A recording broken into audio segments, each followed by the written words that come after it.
Hello, I'm Rick Stivers with YoungMartin'sReels, and today we're going to be working on this Pfluger Capital 1988, model 1988 fishing reel.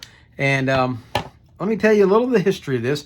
This one came into me off of eBay, and I took it apart last night. I haven't lubricated it or anything, but I took it apart last night, cleaned it up, got all the most of the junk and trash and stuff out of it, the dirt, and I even contemplated going through and sanding down the rest of the chrome plating on this and polishing out the brass. I think this would make a beautiful reel with all the brass polished up. But I also really like the patina, so I decided to leave it as is. Anyway, this reel came in to me from eBay. It was one of a group of reels that I picked up. And when I first got it, it was completely frozen. It wouldn't turn. You couldn't turn the handle. You couldn't turn the spool. The button here wouldn't push in. You couldn't pull out the release for the side plate. None of that worked. The only thing you could do is turn this handle, and actually when you turn the handle, you're not really turning it internally here. It's turning right here. If you look at it, it's turning, the stud itself is turning. So even that's not really right even today. Anyway, I took this and the side plates wouldn't come off. Nothing wanted to move. The screws didn't want to come out of the end plates. I didn't try to force them too much. So what I did is I took this and put it into a Rubbermaid container and sprayed it down real good with WD-40. And then I went back once a month and attempted to get things to move. And after about the first 2 months, I was able to get the handle to start cranking. It started moving, but the side plate still wouldn't come off. So I kept working at it. And finally, about 5 days ago, the side plate finally came loose on it. And when that happened, I was able then to pull the reel all apart and get it all cleaned out. So this is what we're going to do. We're going to take this one apart. Since it hasn't been lubricated, I left all the lube out of it. And we're going to take it apart so that you can see how it comes apart. And we'll see what we can do about it and see if we can get this up and going. It's an incredibly heavy reel. If you look at this base plate right here, that is one solid piece of metal. That's not hollow stamped steel. That is one solid piece of metal, okay? And this big rubberized side plate over here, incredibly heavy. So what we're gonna do, we're gonna take this apart. We're gonna start off by taking this, the handle off, which is usually the way I start most of these off, is either the handle or on a spinning reel, it'll be the spool. Okay, we're gonna take the nut off, pull the handle off, and then we're going to unscrew the drag. By the way, at this time, everything on this reel now works. It doesn't function real smoothly yet because it doesn't have any grease in it, but it does work. All right, once you've got it to that point, the way this works is this screw over here, you unscrew it, and mine doesn't have any threads left on it. I don't know if originally they had threads there or not, but somebody has put a mark here for us so that we know when we've got it lined up properly. And you can add one to your reel of yourself. Maybe that was original on the reel, but if not, you could put one if you wanted to. Anyway, you have to pull and hold out on this, and at the same time, rotate this around. And one of the things that I found was if you take a rubber band or a ponytail holder or something like that and wrap it around this so it'll stay out, that will work to hold it in place. Another thing that will work is just grab and hold it. If you have a pair of hemostats, you can grab hold of it with that to hold it out. All you just need to do is keep this screw out while you rotate this backwards. And there you go. Just rotate it, and then it should separate. There we go. And there was tons of corrosion and dirt and grit inside here. All right. Now, once I took that off, this fell out from the inside. It goes in here. Okay. We'll go ahead and remove that. We're going to go ahead and get these hemostats off of this post. With that done, we're going to leave this as one solid piece for the moment, and we're going to concentrate on this side over here. We're going to take the spool out, and we're going to be removing all of this line off of this. Matter of fact, before the video is over, all this line is going to be gone. We don't need it to show you that the drag works.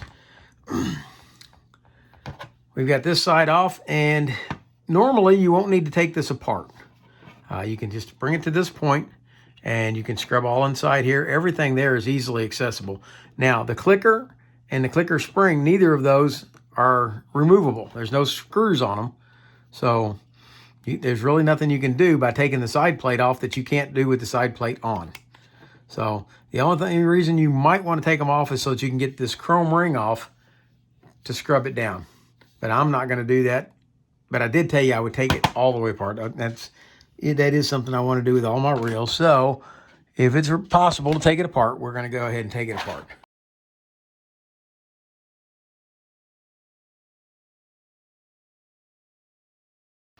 All right, now the side plate's off. That would make it easier to clean this out.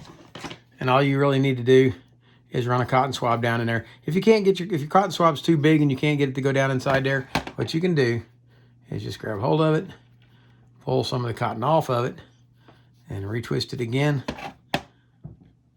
until you get it to where it will go in. Now, I do want to tell you this. I decided that I was going to try to save some money and buy some cheap knockoff cotton swabs instead of the name brand stuff, and it has definitely showed. They just don't seem to work anywhere near as well as the name brand stuff. So I'm not going to mention any brands, but I would suggest if you're going to use this and do it on a constant basis that you get a good quality product. All right, now one thing I do want to show you is on this base plate right here,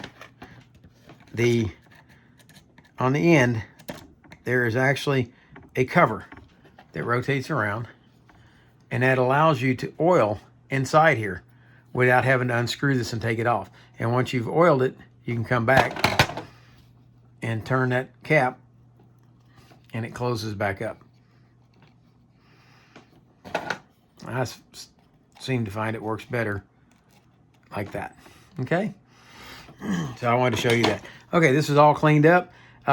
There's a bit of corrosion on the clicker, but it still works good. I managed to get the dirt and grease out, or dirt and grit out from underneath it, which now allows it to operate. And it does do that. So I did spend some time.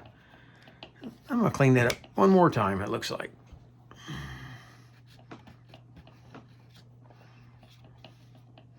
And I did put some more penetrating oil on it last night when I put it together.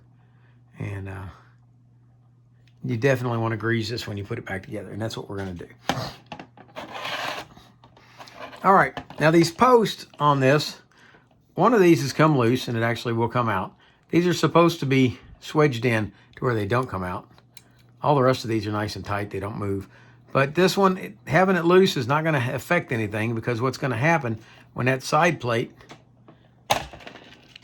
clips on, these little posts right here slip in right here and pull this down and lock it into place. All right, and once that's locked into place, it pulls it down tight up inside there, and it won't move anymore. So you don't have to worry if you've got one of these posts that's loose. It won't affect a thing. But now, see how heavy this thing is?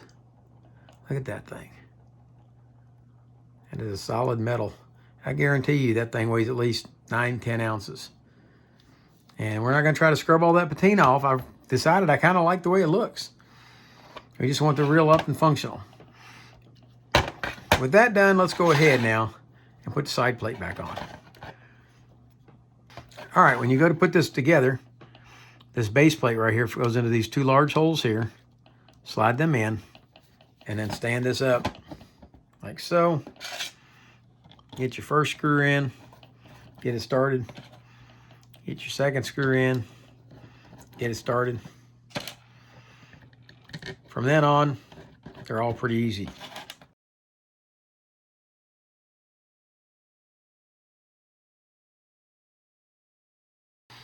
Before you finish this up, go ahead and put a couple of drops of oil into the bearing, even though you could put it in from the outside. We're going to put it in from here. It's not a bearing, it's a bushing. Then we're going to go ahead to help protect that metal, and we're going to go ahead and put a little coating of grease on the clicker, which should help protect it from getting any more eat up than what it is already. with that done, this side over here, this is the clicker side, and you can see right here on this clicker where that corroded pawl sat for many, many years, just sitting right there on that one pawl all the time. And it caused it to corrode over. But we've cleaned it up as best it's going to. And let's pause, and I'm going to take all this line off of this spool. I was tempted when I got it down to this point here to stop and use this as backing line. That's a lot of line on there, but I don't know how old this stuff is, so I'm a little leery about leaving it on there. Got to think about it. All right, the decision has been made. I'm going to leave that on there. I'm planning to put braid on here, and I think this monofilament will make a really good backing for this. I don't plan to ever, hopefully ever, get my line down to the point where I'm going to have that line fall into play. So that's what we're going to do. We're going to leave that on there. And I've cleaned this up as best it's going to, and we're ready to slip the spool back in. I've already got the oil down in there, but just to be on the safe side, I want to put a little bit of oil on the shaft here, and then we are going to add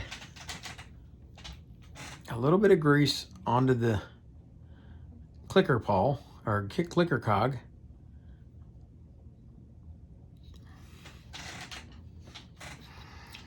And slip this back down inside there. And apparently the clicker's engaged. There we go. Disengage the clicker. There we go.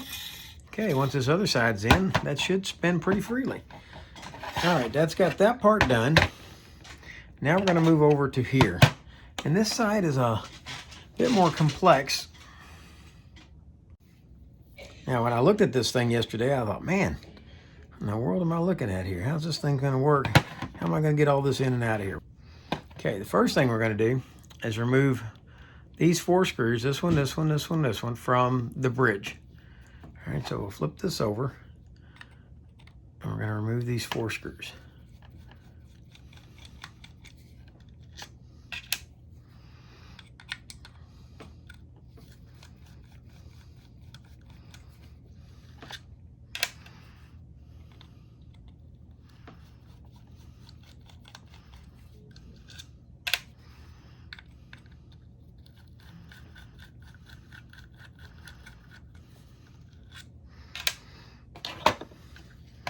Lay this down flat, lift it out. There's our bridge. Okay, one thing I want you to pay attention to, close attention to, is this release right here. Okay, this has to go in this direction. If you flip it over and you've got it pointing that way, then it's going to hang things up when you're running. So it's got to go this way. All right, but before we get to the bridge assembly, let's get over here to this guy and try to take it apart. And this is where we can now take our pinion gear out. And when you look at this, now that the bridge is out, this plate should come off, and it does. Okay, now this assembly right here didn't look like this when I got this. All right, this top wing and this top wing here were actually folded up to where they fit across here, and when you tried to push this in like so, these wings would stab you in the finger. So I managed to get them redone so that they fit properly. And if this fits in here like this,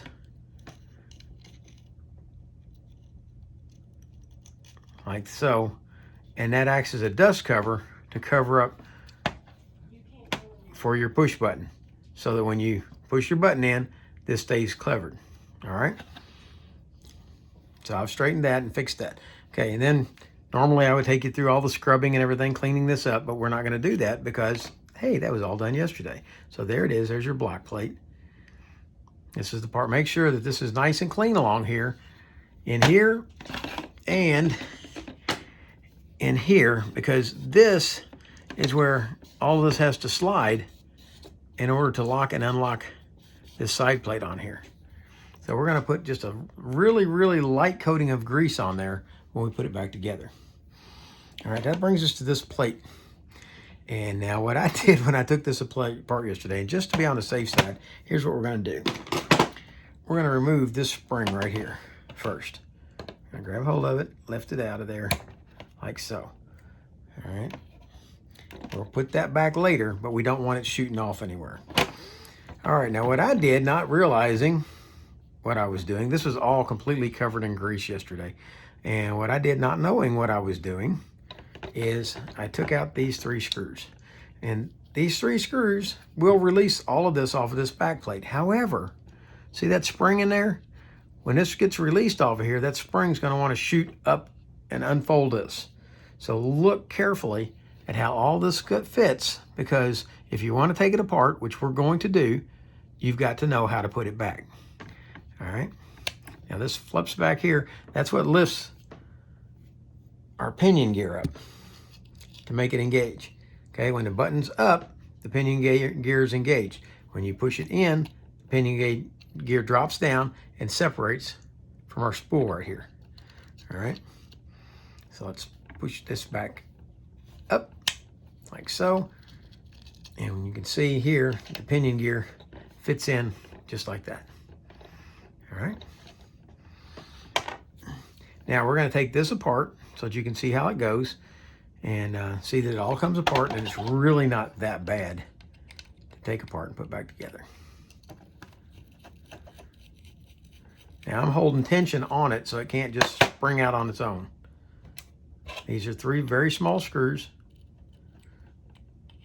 And let's see if we leave the middle one alone. I didn't do that yesterday, but let's leave it alone today at first and see what we've got. Okay, flip this to this side. Okay, now all this is going to want to pop up. See how it just all sprung apart? Like that. Okay, and this assembly, all this pivots right here. Okay, so you can take this apart and get it all clean. All right. This assembly will come off. We're going to go ahead and do it. We'll take this last screw out right here.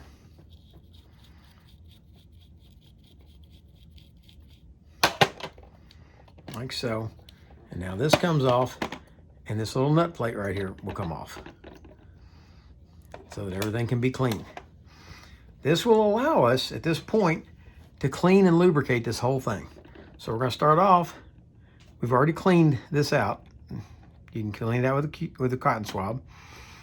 Then lubricate it. Then come back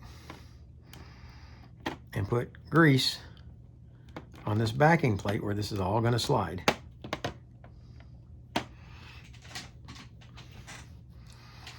Now you can set this piece back in place. All right, before you put the nut back in, go ahead and grease where the nut slides, because the nut has to slide in that oval track right there. Line the hole back up. Set your nut back in hole, like so. And let's go ahead and put that screw back in. All right, now it's lubricated. Everything slides easily. That's nice. This piece is now clean. And its major slide point is going to be right here, right here. And you can actually put that in later if you'd like. Okay, but what you've got to do, you see this spring right here? You've got to hold this spring down while you set it on here, line those holes up, and then go to the other side and put the screws in. All right. Now, when you go to put this piece in, you've got to make sure that you don't try to load it in from the top up here. It has to load from the bottom. So what you're going to do is you're going to take this spring and fold it under, like so. Keep this all the way up. Put your spring under, like this. Okay. And bring this up and slide these 2 wings right here underneath at the same time that you're rotating that top up there. Okay, once you get it like that, okay, there's one of the holes lined up right now.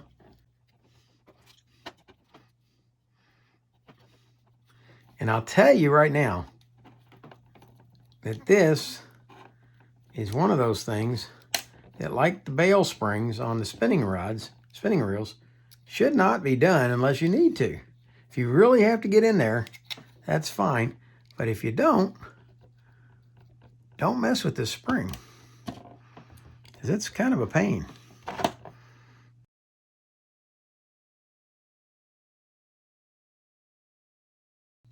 All right, if you've got this correct, then when this comes up, there we go. When this comes down like this, see, it pushes it down. It comes up, it lifts it up. Just like that. Now, we're going to come back, put a little grease right here where this is going to slide. Let's go ahead and push it down. And we'll put a little on the back side of that now. Here we go. And then we're going to put grease where the pinion gear is going to sit also. Lift it up, put some grease under it, and we're going to put grease on the pinion gear as well. All that set, it's now time to reset this spring. Okay, the tag end on the spring, it's going to fit in here. As I remember I showed you how it went before we ever took it out, but I'm going to show you again how it goes. Okay, this end up here, this end's going to come down, go around this pin, and then this end over here, it's going to go right there. Okay, and I would not recommend messing with this too much with that spring in there until you get it back inside the case.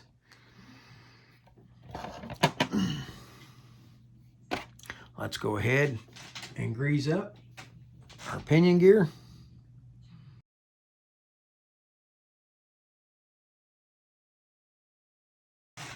Slip the pinion gear back onto the yoke. And let's add a little grease to the top of the pinion gear and a little bit onto the end of the spool where the two are going to have to slide together. That makes them slide against each other so they can mate easier. All right. All that is lubricated and cleaned. Let's move over to getting our bridge done. Okay, now remember this piece, this is our return piece right here. This piece is what's going to hit right here on that to push that up. So it's got to be in the right position in order to do its job. So we're going to take that off for the moment. We're going to take off this pressure washer here. And then we're going to take the entire gear assembly off. Now underneath this is this shaft, and this shaft doesn't come out unless you unscrew it. So we're going to unscrew it like so, and then slide it off of the shaft like that. And I've already, like I said, I've already cleaned and lubricated all of this, or cleaned it, haven't lubricated it.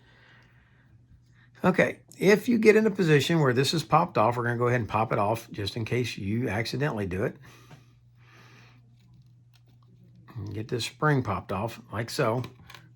Okay, now you've got this anti-reverse dog right here. And I put some penetrating oil on it last night, and I've let it sit on there to soak. Trying to get, it was kind of gritty feeling even after I'd cleaned it numerous times. But this part is riveted on and does not want to come off. So don't try to take it off, you'll break it. So we're going to put it there. We're going to put grease under it this time. Move it over, put some more grease under it. And then we're going to come back and reinstall the spring. The spring is really easy, okay? One end goes up against the dog, the other end goes around this post, and then this end comes around, locks onto there. There you go, your anti-reverse dog is on. Now, if you think this is going to cause you problems putting this back on, you can go ahead and leave that off, and we can put it back on after we reinstall this. So, but at least now you know how it goes. All right, so put some grease on here.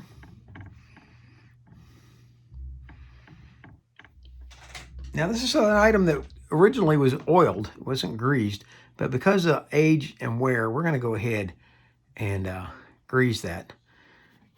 And later, when you oil it from the oiler port, it will add oil down inside there. And if you wish to put some in there now, you can. And that'll mix oil and grease together. And the one thing, if you put too much grease on here, though, as a matter of fact, you can't even tell it's there. Hang on, let's take this back off for a second. There is a hole right here in this gear, or in this shaft, that allows excess oil to drain out of here and onto the rest of these parts. So, see there? And if you put oil down inside there and you don't have too much grease, then the oil will be able to run down and excess will be able to come out this hole. So, if you choose to not put grease in there, that's perfectly okay. Let's go ahead and put this screw back in. It'll hold this shaft in place.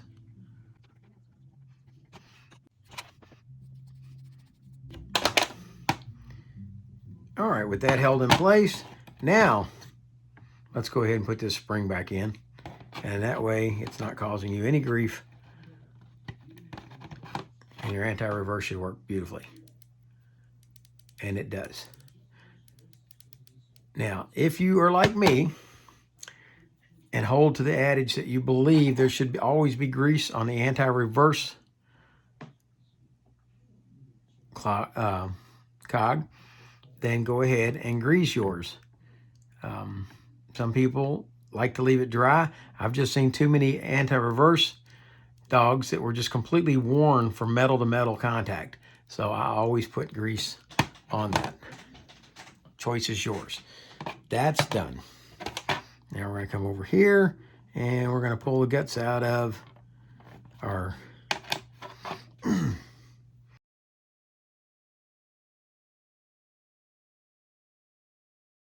over here.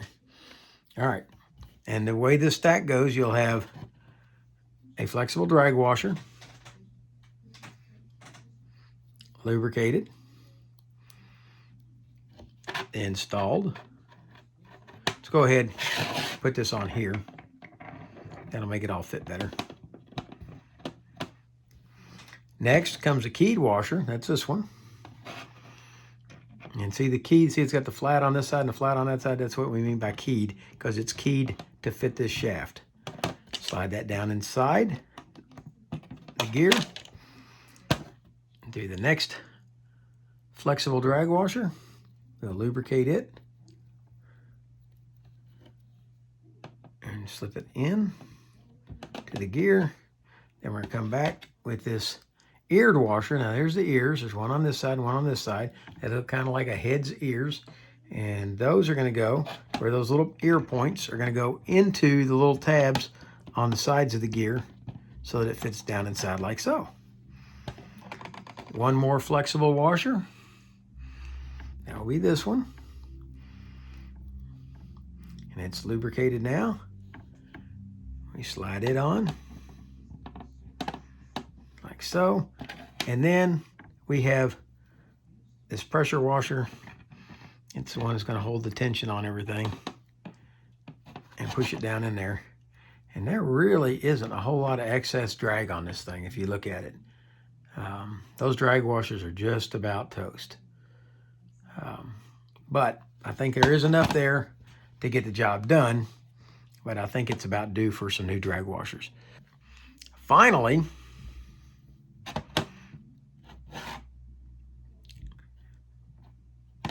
this trip release piece goes in like so. All right, and that has to go in before you put everything back into here. That cannot go in after you put the bridge in. So that piece has got to be in there.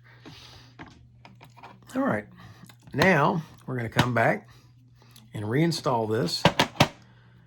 Now, in order to get this piece in, what I have found is that you have to maneuver it and get it to slide up inside here like so, then rotate around like that.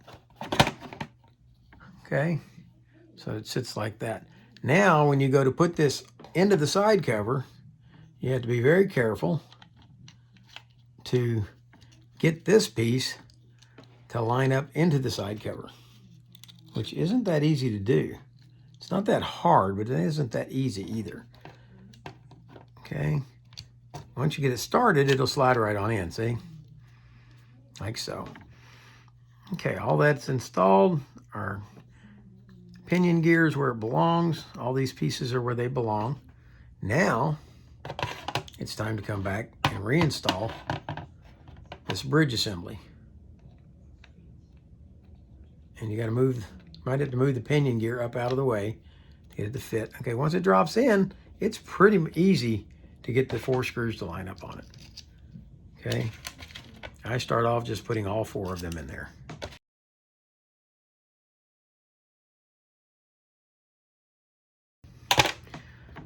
All right, with that done, if you wish, you can go ahead and put this part back in, like so.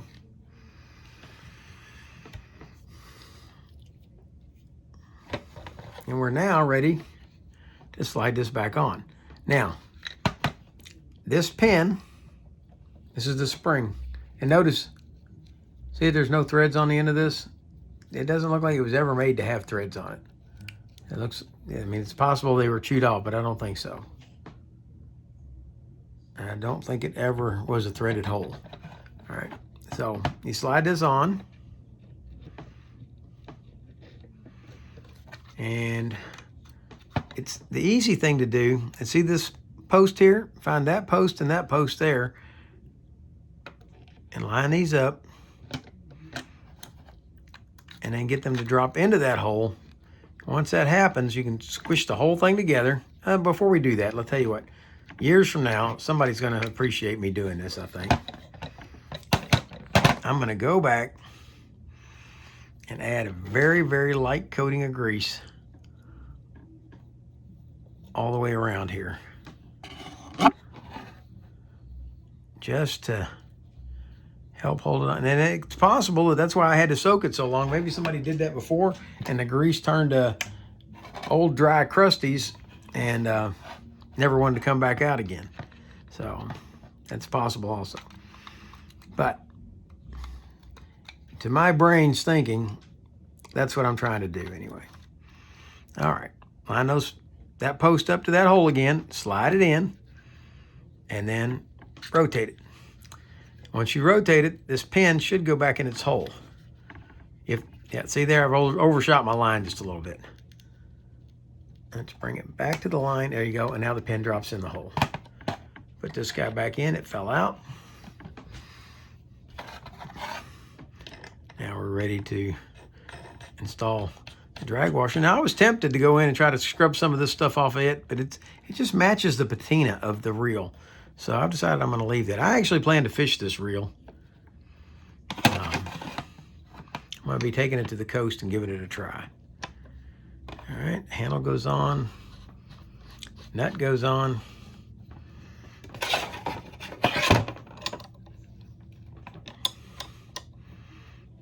And now notice, your nut here has a place where you can oil it. Over here, you've got a point where you can oil it. On the handle up here, you can oil it. And on this end over here, slide that over and you can oil that as well. Just remember to turn each of those little windows closed as you do. And most of this reel can be serviced without ever needing to open it up.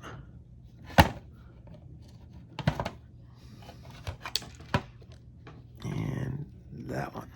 Turn them all closed. And there we have the Pfluger 1988, Pfluger Capital 1988. And let's see if the drag works. Oh yeah, we got more drag to go. Oh yeah, can we go? Oh yeah. So those drag washers are not shot. Yeah, there's still plenty of drag left there. That's a nice reel. Well, let's turn our clicker on, make sure it works. There you go. This is a really nice trolling reel. I will be putting it to use. I'm probably going to try it out on the beach as well. I believe that it's, with that clicker off, that it's actually free enough to be able to get a decent cast on it. And I really want to try this reel out. It's, my Lord, this thing is heavy though. But I'm thinking I'm going to run 60 or 80 pound braid on this. And I'm going to use this monofilament as a backer, tie it in. And anyway, I hope you like this reel as much as I did. I really do enjoy this reel. And tomorrow's reel, or whichever day I get to it, it may not be tomorrow. I've got my wife's got jury duty tomorrow. I'll be taking her over there for that. And what I may be doing instead, when I get back, is we have an Ambassador 5000C. That's my next project. It's this one right here. And I took it apart and cleaned it up yesterday, so we're going to walk through it as well. And again, it hasn't been lubricated. That's going to be my new format, is to tear the reels down. Now, Chris recommended that when I tear them down, that I at least set up the video camera and video it coming apart, so that if there's any nastiness or something that you guys might want to see, that you can see that. And so I'm going to probably set up my camera in there when I go taking these apart and cleaning them up. But that part, if I do that, it won't be narrated. I'll be just talking about that part when I get to it. And then you'll see the normal part, and I'll stick in the little inserts for where I took it apart. But that's going to be my new format. I'm going to take these things apart and clean them prior to doing the videos. That way when I take them apart, they're already clean and ready to go. And all we have to do is take them apart, lubricate them, and put them back together. So that's going to be the new format here at Young Martin's. And I might throw in some of the nastiness videos so that you can see what's going on. But I'm already 4 reels into getting them cleaned up. So I hope you like this video. If you do, please hit the like button. If you don't like it, that's cool. Hit the dislike button. I would appreciate if you tell me what you didn't like. If you would like to see more videos like this and have not previously subscribed, please subscribe. I'll be more than happy to have you along for the ride. And for now, that is Rick Stivers with Young Martin's Reels signing out.